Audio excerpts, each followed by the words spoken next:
Hello students, कैसे हैं आप। मैं हूं सुनील आनंद सर और आज मैं आप लोगों से क्लास 9th ज्योग्राफी चैप्टर 3 के एक महत्वपूर्ण टॉपिक्स को डिस्कस करने जा रहा हूं, जिसका नाम है द हिमालयन रिवर्स।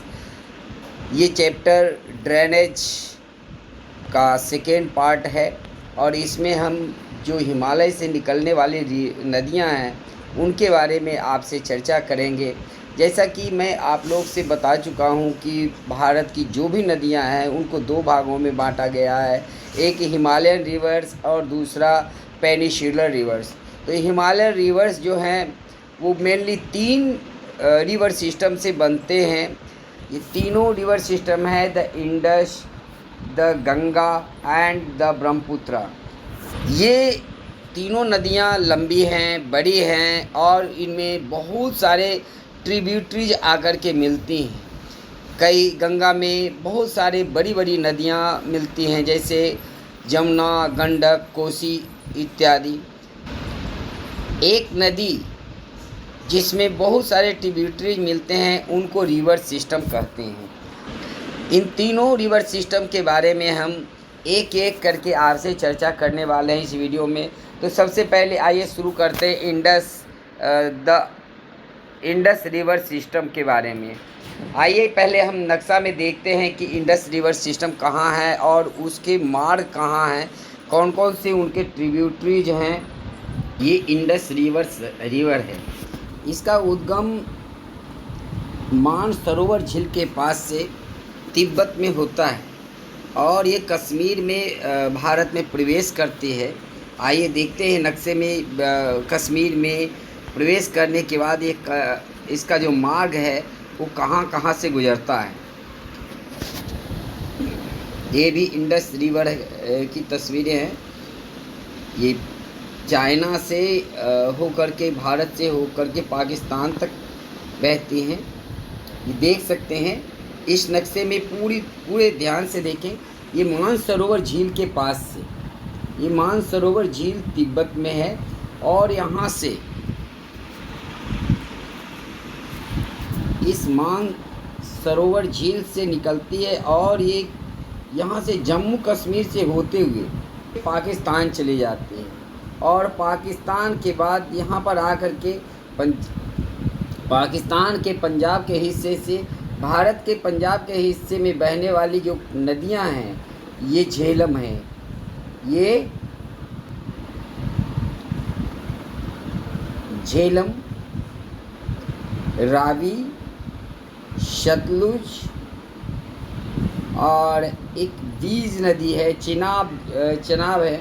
ये सारी नदियां यहाँ पर आकर के पाकिस्तान वाले हिस्से में इस इंडस रिवर से मिल जाती हैं और फिर ये हो करके पाकिस्तान के हिस्से वाले गुजरात से होते हुए अरब सागर में मिल जाती है। इंडस रिवर तकरीबन 2900 किलोमीटर की दूरी तय करके अरब सागर में मिलती है।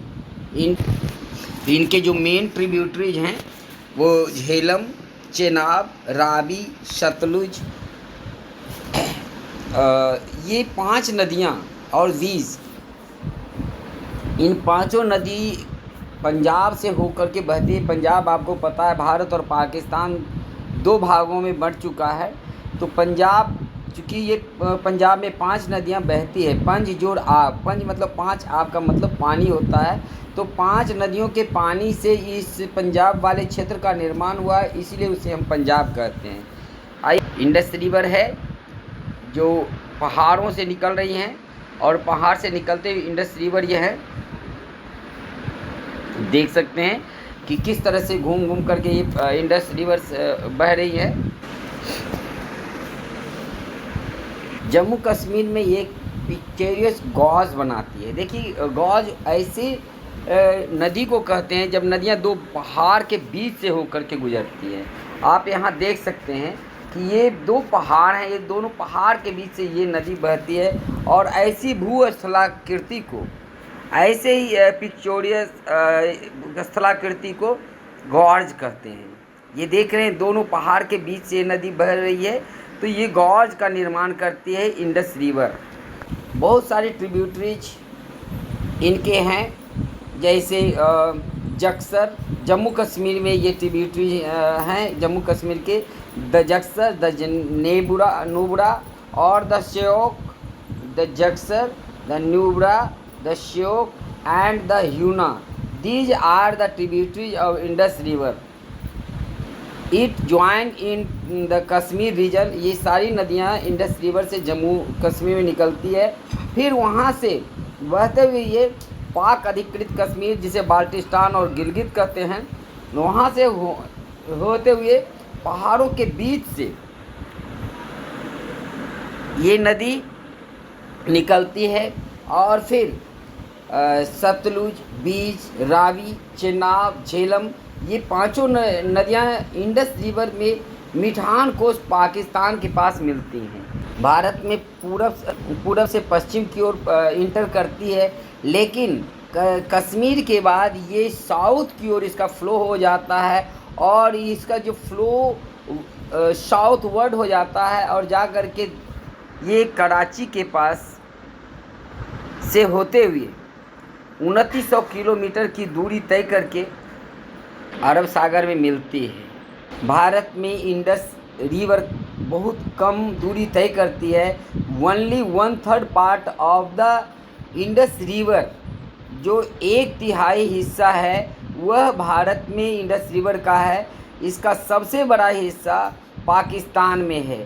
भारत में इंडस रिवर जम्मू कश्मीर, हिमाचल प्रदेश और पंजाब इन राज्यों से होकर गुजरता है और इसी कारण से जब भारत और पाकिस्तान के बीच में सिंधु नदी जल बंटवारे का समझौता हुआ 1960 ईस्वी में, तो भारत को इंडस रिवर का 20% पानी पर हिस्सेदारी दी गई और इसी पानी से राजस्थान, हरियाणा और वेस्टर्न राजस्थान में सिंचाई, इस पानी का उपयोग सिंचाई के काम में लिया जाता है।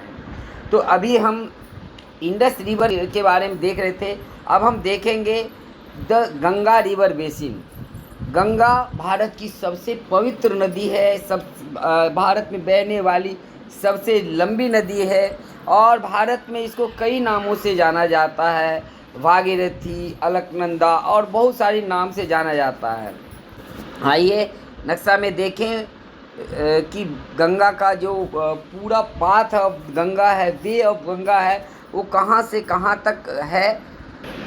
देखिए इस नक्शा में जो अपने देश का नक्शा है, इसमें गंगा के पूरे जो गंगा बेसिन है उसको दिखाया गया है। ये गंगा नदी है जिसका उद्गम यहाँ से होता है। ये उत्तराखंड का इलाका है। यहाँ से ये चलते हुए गंगा नदी बहती हैं और फिर ये आकर के यहाँ पर जमुना नदी मिलती हैं। जमुना इलाहाबाद में मिलती हैं और फिर ये आगे बढ़ती हैं ईस्टवर्ड। गंगा का जो धारा है वो नॉर्थ वेस्ट से ईस्ट की ओर बहती है। पहले गंगा नॉर्थ ईस्ट से वेस्ट की ओर जाती है और फिर वेस्ट से होकर के ईस्ट की ओर आती है। और गंगा के साथ साथ एक प्रमुख गंगा के डिस्ट्रीब्यूटरीज हैं यमुना नदी। इसका यमुना का उद्गम यमुनोत्री से होता है। ये भी उत्तराखंड में ही पड़ता है और इस यमुना की बहुत सारी ट्रिब्यूटरीज हैं। जैसे चंबल नदी इस यमुना में आकर के मिलती है, सिंध नदी जो है इस यमुना में आकर के मिलती हैं, फिर बेतवा नदी जो मध्य सेंट्रल हाईलैंड से में बहती है। इसी प्रकार दिसोन नदी है, केन रिवर्स हैं। ये सारी नदियाँ इस यमुना रिवर्स में मिलती हैं और फिर आ करके अंततः गंगा में मिल जाती है। यमुना गंगा में मिलने से पहले बहुत सारी नदियों से मिलती हैं जो सेंट्रल हाईलैंड की नदियां हैं, उनसे मिलने के बाद, और ये प्रमुख नदियां चंबल, सिंध, बेतवा और केन, ये सारी नदियां हैं। और बाद में ये प्रयागराज के पास यहाँ पर आकर के मिलती हैं गंगा से। इसके बाद गंगा में और बहुत सारी नदियाँ जो नॉर्थ वेस्ट से बहती है, ये तो साउथ से आकर के नॉर्थ की में जमुना में मिलती है, जमुना के बाद गंगा से मिलती है। और लेकिन बहुत सारी ऐसी नदियां हैं जो नॉर्थ वेस्ट से चल करके ईस्ट की ओर बहती है। इनमें से घाघरा, ये घाघरा नदी है, ये गोमती नदी है, ये घाघरा नदी है, ये गंडक है। ये सारी नदियाँ अलग अलग जगह पर गंगा से मिलती हैं और फिर पश्चिम बंगाल में से होते हुए बांग्लादेश जाती है। और बांग्लादेश में ये बांग्लादेश जा रही हैं और ये बांग्लादेश में इंटर करती हैं। फिर यहाँ पर ब्रह्मपुत्रा नदी भी आकर के मिल जाती हैं और फिर ये जा कर के बे ऑफ बंगाल में मर्ज हो जाती है। तो प्रमुख स्टेट जहाँ से होकर के गंगा नदी बहती है वो है उत्तराखंड, उत्तर प्रदेश, ये उत्तराखंड का इलाका है, ये उत्तर प्रदेश का इलाका उत्तराखंड है, ये उत्तर प्रदेश का कुछ इलाका है। और फिर ये यहाँ से होते हुए फिर बिहार, बंगाल की दूरी तय करते, तकरीबन 2500 किलोमीटर की दूरी तय करते हुए जा कर के बांग्लादेश में मिलती हैं। आइए देखें गंगा की कुछ और भी तस्वीरें। ये मेन गंगा रिवर सिस्टम है। आप यहाँ देखिए, गंगा के पास जो प्रमुख शहर बसे हुए हैं वो इसमें दर्शाए गए हैं। देवप्रयाग ये है। मैं बताया था कि देवप्रयाग में से पहले गंगा अलग नामों से जानी जाती थी। ये जो पहला है ये इसको भागीरथी कहा जाता है। और देवप्रयाग में ये अलकनंदा नदी है। मैं इन दोनों नदियों के संगम को दिखाऊंगा जहाँ भागीरथी और अलकनंदा मिलती है। और यहाँ से देवप्रयाग में से आगे बढ़ने के बाद ये गंगा नदी कहलाती है। इसके बाद एक ऋषिकेश नामक जगह से होते हुए, आपको पता होगा ऋषिकेश में लक्ष्मण झूला है जो काफ़ी फेमस है, लोग जाते हैं घूमने के लिए। इसके बाद देवभूमि हरिद्वार में धरती पर उतरती है। हरिद्वार, हरि का द्वार, जहाँ कुंभ का मेला भी हर 12 साल में लगता है। ये एक प्रमुख शहर बसा हुआ है। इसके बाद गंगा के किनारे बसा हुआ कानपुर है। और फिर इलाहाबाद जो संगम नगरी कहलाती है, जहाँ जमुना गंगा से मिलती हैं। ऐसा कहा जाता है कि जमुना और सरस्वती, गंगा जमुना सरस्वती, इस जगह पे तीनों नदियाँ मिलती है। इसके बाद वाराणसी, जहाँ जो बाबा विश्वनाथ का धाम कहलाता है, वो इस गंगा नदी के किनारे बसा हुआ है। पटना, बिहार की राजधानी पटना, ये भी गंगा के किनारे बसा हुआ प्रमुख शहर है। और फिर ये कोलकाता, जो 4 महानगरों में से एक महानगर है, बल्कि सबसे बड़ा महानगर है कोलकाता, ये भी इस नदी के किनारे बसा हुआ है। और कोलकाता के बाद यहाँ से पहले ये 2 भागों में बढ़ जाती है, लेकिन ये गंगा इसके बाद बांग्लादेश चली जाती है और बांग्लादेश में के बाद बंगाल की खाड़ी में मर्ज हो जाती है। ये देखिए यहाँ पर दोनों भागीरथी, ये भागीरथी नदी यहाँ जो है वो निकल रही हैं। और इधर ये अलकनंदा और ये भागीरथी, ये दोनों मिल करके देवप्रयाग में आगे जा कर के गंगा रिवर कहलाती है। Confluence of Bhagirathi and Alaknanda at Devprayag, Devprayag में इनका संगम होता है। ये सारी बातें हमने यहाँ बता दिया है आपको कि कौन कौन सी नदियाँ इनकी ट्रिब्यूटरी है और कैसे कैसे मिलती है। इसमें यही सारी बातें बताई गई है। They are the rivers which flood parts of the northern plains every year causing widespread damage of life and property but in reaching the soil for the extensive agriculture। तो गंगा के किनारे का जो इलाका है वहाँ हर साल लगभग बाढ़ आता है, क्योंकि जब गंगा में फ्लो होता है और बारिश की पानी आती है, नेपाल के का पानी आता है, तो इसमें बाढ़ आता है, जिससे जान माल की भारी क्षति होती है। लेकिन दूसरी बात ये भी होती है कि वो पूरा जो क्षेत्र होता है वो इनरिच हो जाता है, सॉइल जो हो जाता है फर्टाइल हो जाता है, और इस कारण इस क्षेत्र में काफ़ी अच्छी खेती होती है।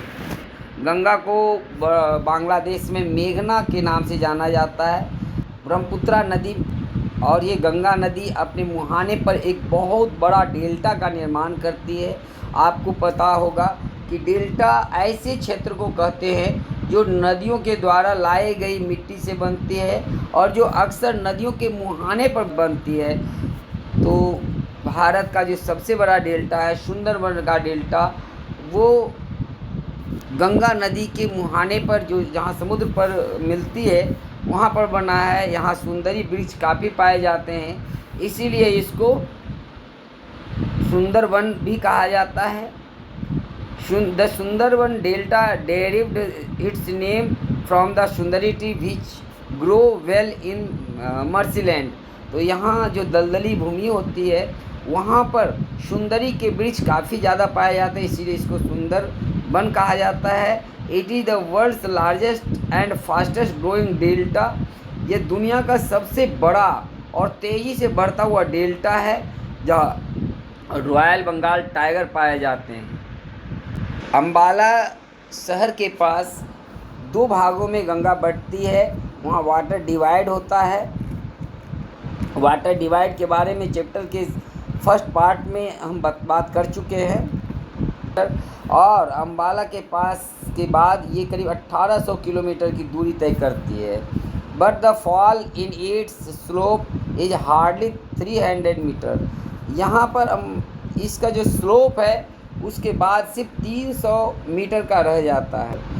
6 किलोमीटर के बाद इसका जो झुकाव है, जो स्लोप है, वो सिर्फ 1 मीटर होता है। यानी कितना कम स्लोप्स है यहाँ पर हमें पता चलता है। और इसी कारण से इस क्षेत्र में मिएंडर का निर्माण होता है। मिएंडर के बारे में भी हम इस वीडियो के फर्स्ट पार्ट, इस चैप्टर के फर्स्ट पार्ट वाले वीडियो में हम बात कर चुके हैं। तो अभी हम दो इंडस बेसिन और गंगा बेसिन उसकी चर्चा कर चुके हैं। जो थर्ड ड्रेनेज सिस्टम है जिसको ब्रह्मपुत्रा ड्रेनेज सिस्टम कहते हैं, आइए उसकी चर्चा करते हैं। ब्रह्मपुत्र नदी भी भारत में इसका उद्गम नहीं है, इसका उद्गम भी तिब्बत के मानसरोवर झील से होता है और जहाँ से सतलुज नदी निकलती है। ये गंगा और इंडस के विपरीत इसका जो है वो ईस्टवर्ड, पहले ये भी वेस्ट से ईस्ट, जब तिब्बत से इसका फ्लो होता है तो ये भी वेस्ट से ईस्ट की ओर बहती है। लेकिन जब भारत में इंटर करती है तब ये यू टर्न मार लेती है अरुणाचल प्रदेश के पास से, और फिर ये ईस्ट टू वेस्ट बढ़ना शुरू हो जाती है। अरुणाचल प्रदेश के पास ये गॉर्ज का भी निर्माण करती है जिसके बारे में हम बता चुके हैं। और अरुणाचल प्रदेश में इसको दिहांग कहते हैं, वहाँ पर ये दिबांग नदी से मिलती है। दिबांग, लोहित और दूसरी नदियाँ इसके ट्रिब्यूटरीज हैं। ब्रह्मपुत्रा ये भारत में जब प्रवेश करती है, असम में प्रवेश करती है तो इसका नाम ब्रह्मपुत्रा हो जाता है। Brahmaputra is known as Tsangpo in Tibet and Jamuna in Bangladesh. Brahmaputra नदी को तिब्बत में सांगपो के नाम से जाना जाता है, जबकि बांग्लादेश में इसको जमुना के नाम से जानते हैं। In Tibet the river carries a smaller volume of water and less silt as it is a cold and a dry area.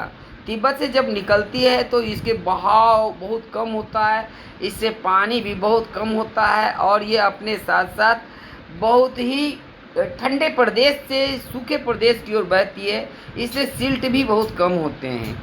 उस क्षेत्र में बहुत हाई रेनफॉल होता है जिसके कारण धीरे धीरे इसके वॉल्यूम बढ़ते जाते हैं और सिल्ट भी बढ़ते जाता है। जो ब्रह्मपुत्र नदी है वो बहुत सारे रिवेरियन आइलैंड्स बनाती है।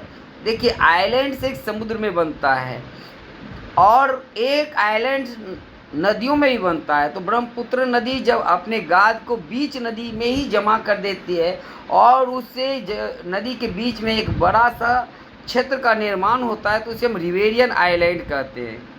और ब्रह्मपुत्र नदी में सबसे बड़ा रिवेरियन आइलैंड है जिसको हम माजौलिक के नाम से जानते हैं, और ये दुनिया की सबसे बड़ी रिवेरियन आइलैंड है।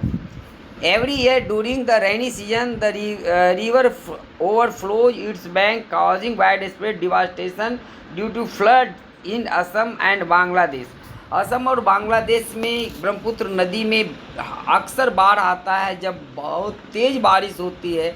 जैसा कि हम पहले ही पार्ट में पढ़ चुके हैं कि जो हमारे ईस्टर्न पार्ट के स्टेट हैं, मेघालय वगैरह में, वहाँ दुनिया की सबसे ज़्यादा बारिश होती है। और ज़्यादा बारिश होने के कारण असम और मेघालय वाला जो पार्ट है वहाँ से पानी का काफ़ी ज़्यादा फ्लो ब्रह्मपुत्र नदी में आता है, जिससे बाढ़ आ जाता है और बहुत बड़ी त्रासदी आती है। ये बंगाल और बांग्लादेश और असम में अक्सर ऐसा होता है। Unlike other northern Indian rivers, the Brahmaputra is marked by huge deposits of silts on its bed, causing the river bed to rise.